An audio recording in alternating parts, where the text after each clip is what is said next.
कैसे हैं आप लोग? मैं आशा करती हूँ आप लोग अच्छे होंगे। घर पर आई बहू, पत्नी तथा अन्य किसी भी स्त्री को यह एक चीज अवश्य ही देनी चाहिए।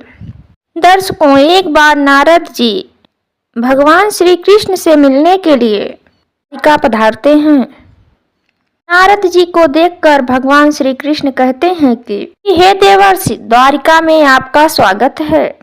आज किस प्रयोजन से द्वारिका में आपका आगमन हुआ है? जी कहते हैं कि आप तो सब कुछ जानते हैं, फिर भी पूछ रहे हैं। फिर अगर आपकी आज्ञा हो तो मैं आपसे कुछ पूछने की चेष्टा करूं। एक पुरुष से सबसे ज्यादा किस चीज की इच्छा रखती है? जब एक कन्या विवाह के बाद अपने ससुराल में जाती है तब वह अपने ससुराल वालों से तथा अपने पति से इस चीज की मांग रखती है जो सुवर्ण, गहने, वस्त्र, भोजन आदि सभी से कर है। तब भगवान श्री कृष्ण कहते हैं कि आपने तो बहुत ही उत्तम प्रश्न किए हैं। इस प्रश्न में तो समस्त संसार की स्त्रियों के कल्याण छुपा हुआ है। का कल्याण छुपा हुआ है? समस्त संसार की स्त्रियों का कल्याण छुपा हुआ है। आपके इस अत्यंत महत्वपूर्ण प्रश्न का उत्तर नंदा की कथा में छिपा हुआ है। देवर्षि कहते हैं कि प्रभु, ये देवी नंदा कौन थी? इनका आचार विचार कैसा था? देवी नंदा के विषय में जानने के लिए उत्सुक हूँ। क्या आप देवी नंदा का वृत्तांत सुनाने की कृपा करें। भगवान श्री कृष्ण कहते हैं कि देवी नंदा एक गुणवान, मनोकामना को पूर्ण करने वाली गाय थी। केवल नंदा का नाम अपने मुख से लेने मात्र से ही का नाश होता है।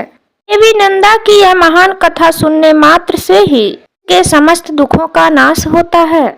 उसे सुख, समृद्धि और ईश्वर की प्राप्ति होती है। देवी नंदा महान, पुण्यवान तथा समस्त मनोरथों को पूर्ण करने वाली छात्र देवी हैं। इसलिए आज मैं इस महान नंदा की कथा सुनाता हूँ। इसलिए इस कथा को आप ध्यान पूर्वक पूरा जरूर सुनिए। वर्षि कहते हैं कि मेरा बड़ा ही सौभाग्य है कि मुख से मुझे देवी नंदा की कथा सुनने को मिलेगी। मैं इस कथा को पूरा अवश्य सुनूंगा, का प्रचार प्रसार करूंगा। भगवान श्री कृष्ण कहते हैं कि प्रभंजन नाम से, पूर्व काल में प्रभंजन नाम से प्रसिद्ध महाबली राजा रहा करते थे। महाराजा प्रभंजन रथ में बैठ करके शिकार करने के लिए जाते हैं। जंगल में वे शिकार करने के लिए इधर उधर घूम रहे थे। तभी उन्हें झाड़ियों के बीच जंगल में एक हिरनी दिखाई देती है। महाराज ने तुरंत धनुष और बाण निकाला और उस हिरनी की तरफ छोड़ दिया। बाण को लगते ही हिरनी घायल हो गई और चारों ओर देखने लगी तो उसकी दृष्टि महाराजा पर पड़ी। महाराजा को हाथ में धनुष लिया देखकर हिरनी बोलने लगी, अरे दुष्ट, ये तूने क्या कर दिया? तुम्हारा यह कर्म पाप से भरा हुआ है। निर्भय होकर इस जंगल में अपने बच्चे को दूध पिला रही थी। तुम्हारा यह कर्म पाप से भरा हुआ है। तूने निरपराध हिरनी को बाण का निशाना बनाया। वो बहुत ही निर्दयी और क्रूर है। अरे शास्त्र कहते हैं कि बच्चे को स्तनपान कराती हुई स्त्री को देखना भी महापाप होता है। ने तो मेरी हत्या करने की चेष्टा की। अब मेरे मृत्यु के बाद मेरे बछड़े का क्या होगा? उसकी रक्षा कौन करेगा? निर्दयी राजा, इस पाप के लिए मैं तुम्हें श्राप देती हूँ कि तू इसी समय कच्चा मांस खाने वाला व्याघ्र हो जा, इसी वन में निवास कर। श्राप सुनते ही महाराज के पसीने छूटने लगे और वह हिरनी से क्षमा याचना करने लगा। महाराजा उस हिरनी के सामने बैठकर हाथ जोड़कर प्रार्थना करने लगे कि हे कल्याणी, मुझे आप क्षमा करो। मैं नहीं जानता था कि तू अपने बच्चे को दूध पिला रही है। मैंने अनजाने में ही तेरा वध किया है। कृपया मेरी इस भूल को क्षमा करो और मेरे श्राप की मुक्ति का अवधि बताओ। फिर वह हिरनी कहने लगी, हे राजा, आज से 100 वर्ष बीत जाने के बाद वन में एक नंदा नाम की गाय आएगी, ये तुम्हें इस पाप से मुक्ति दिलाएगी। और तुरंत राजा एक बाघ के रूप में बदल गया। उस बाघ का आकार बहुत ही बड़ा और घोर भयानक था। बाघ उसी वन में जानवरों और मनुष्यों को मारकर खाने लगा। बाघ स्वयं की निंदा करते हुए कहता था कि हाय, अब मैं फिर कब से मनुष्य शरीर धारण करूंगा। इस बाघ की योनि में रहकर मेरे द्वारा पुण्य नहीं हो सकते। एकमात्र हिंसा ही मेरी वृत्ति है, इसके द्वारा तो मुझे सदा दुख ही प्राप्त होंगे। प्रकार से मैं कैसे इस श्राप से मुक्त हो पाऊंगा। उस वन में रहते हुए उसे 100 वर्ष बीत गए।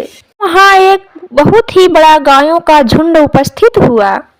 जंगल में घास और जल की विशेष सुविधा थी, उसी कारण से गायें वहाँ पर चरने के लिए आई थी।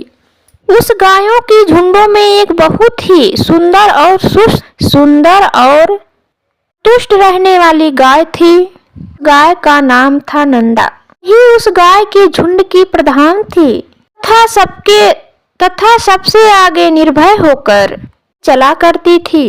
एक दिन वह अपने झुंड से बिछड़ कर उस बाघ के सामने चली गई। बाघ उस गाय को देखकर तुरंत ही खड़ा हो गया और उस गाय से कहने लगा, हे गाय, आज विधाता ने तुझे मेरा ग्रास निवत करके भेजा है कि तू स्वयं यहाँ चल कर आई है। बाघ के रोंगटे खड़े कर देने वाले निष्ठुर वचन उसे अपने बछड़े की याद आने लगी। उसका गला भर आया और वह रोते हुए अपने बछड़े के लिए हुंकार करने लगी। उस गाय को रोता हुआ देखकर वह बाघ बोला, हे गाय, तुम क्यों रोती हो?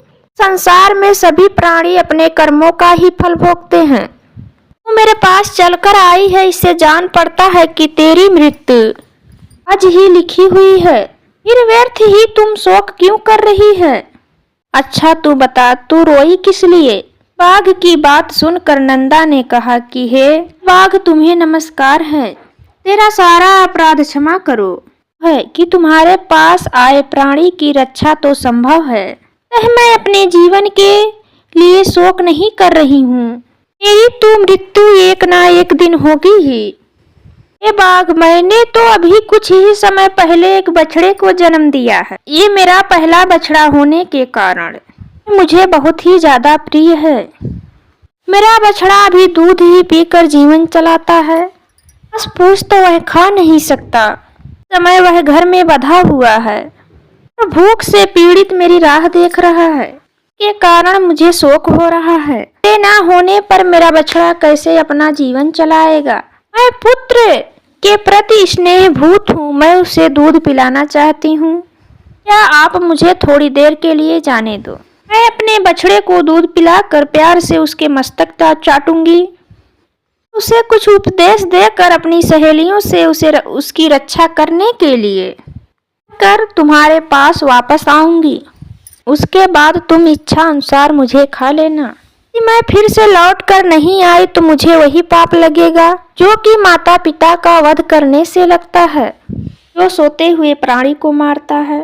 जो व्यक्ति अपनी कन्या का दान करके एक दूसरे को देना चाहता है, कन्या को एक दूसरे को देने से लगता है, वही पाप मुझे लगेगा। इस पाप के भय से मैं पुनः लौट कर आऊंगी। नंदा की शपथ को सुनकर बाघ को उस पर पूरा विश्वास हो गया। वह बोला कि हे गाय, तुम्हारी इन शपथों पर मुझे विश्वास हो गया है। पर कुछ लोग तुमसे कहेंगे कि संकट में पड़ने से विवाह को और गाय को संकट से बचाने में शपथ ली जाती है, ये तोड़ने पर पाप नहीं लगता। तो तुम इस बातों पर विश्वास मत करना। संसार में कितने ही ऐसे नास्तिक हैं, मूर्ख होते हुए भी अपने आप को पंडित कहते हैं। तुम्हारी ही बुद्धि को भ्रम में डाल देंगे। उनके चित्त पर अज्ञान का पर्दा पड़ा है। वे तुच्छ मनुष्य तर्क वितर्क लगाकर तुम्हारी शपथ तोड़ने के लिए ही कहेंगे, लेकिन तुम अपने वचन का पालन करना। फिर नंदा बोली कि हे बाघ, तुम्हारा कथन सत्य है, अपने वचन का पालन अवश्य करूंगी। बाघ ने कहा कि हे गाय, अब तुम जाओ, पुत्र से मिलो, दूध पिलाओ और उसका मस्तक चाटो। अपने सहेलियों से मिलकर शीघ्र ही वापस यहाँ आ जाओ। फिर वह गाय उस बाघ से आज्ञा लेकर वहां से चली गई। उसके मुख पर आंसुओं की धारा बह रही थी। अत्यंत ही दुखी भाव से कांप रही थी कि हृदय में बड़ा ही दुख था।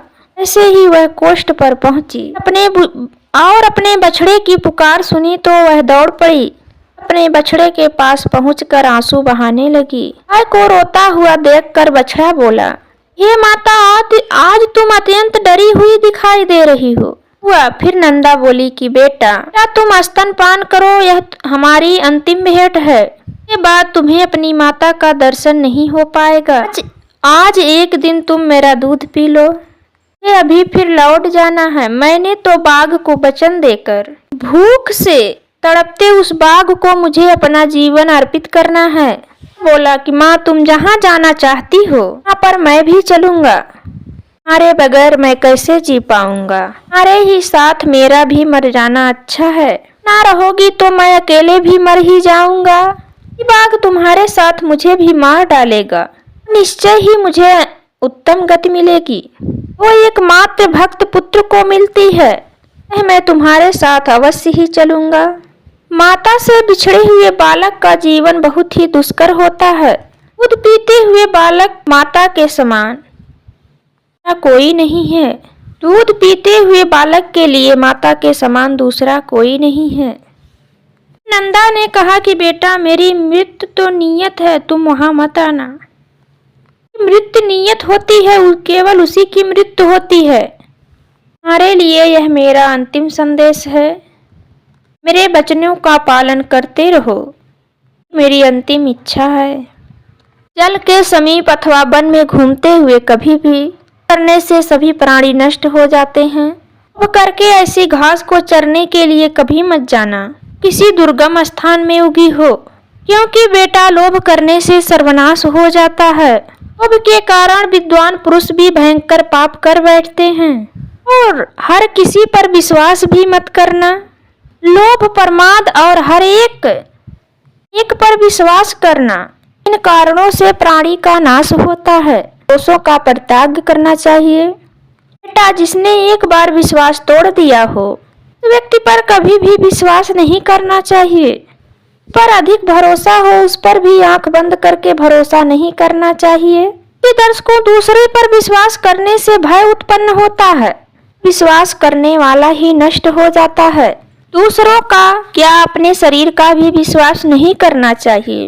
कब साथ छोड़ जाएगी इसका भी कोई भरोसा नहीं है। बेटा, तुम धर्म का चिंतन करो। मेरी मृत्यु तुम्हें घबराना नहीं चाहिए कि एक ना एक दिन सभी की मृत्यु होनी है। बेटा, तुम शोक छोड़कर मेरे वचनों का पालन करो। ना कहकर नंदा अपने पुत्र का मस्तक चाटने लगी और अत्यंत शोकाकुल होकर रोने लगी। फिर अपने पुत्र को निहारते हुए अपने सहेलियों के पास चली गई। अगर आपने अभी तक हमारे चैनल को सब्सक्राइब नहीं किया है तो सब्सक्राइब कर लीजिए और बेल आइकन जरूर प्रेस करें ताकि हमारे नए वीडियो का नोटिफिकेशन आपके पास सबसे पहले पहुंचे।